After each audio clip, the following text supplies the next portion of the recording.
किनभने पिताको महिमा, पिताको योजना, उहाँको महिमा सुरुदेखि कति धेरै गवाईहरू हुन्छ। के थाहा तपाईँ हाम्रो लागि आउने गवाई छुटेर गयो कि होइन?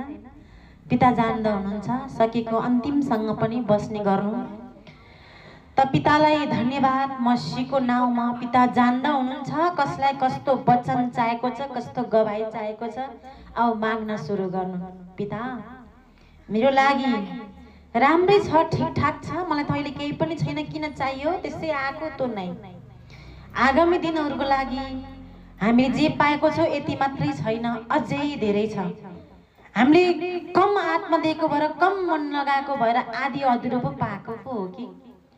यसमै हामी यति खुसी भएको छौँ भने पुरा पाउँदा कति खुसी भइएला होइन? त्यस्तै हरेक समय माग्ने गर्नु, पुरा मन दिनु।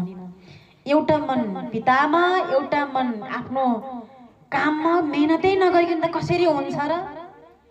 काम गर्नै पर्छ। म धेरै समय काममा मात्रै, मेहनत नगरी हुँदैन।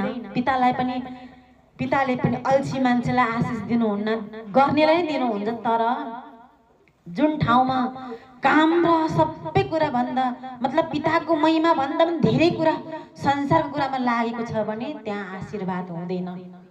आफूलाई चाहिएको बेलामा मात्रै पितामा मन लगाउने होइन? चाहिएको बेलामा चाहिँ कामैसँगै छोडेर, आपतको बेलामा रोएर कराएर हिँड्नुपर्ने बेलामा चाहिँ पितालाई सम्झेर वचनमा आउने।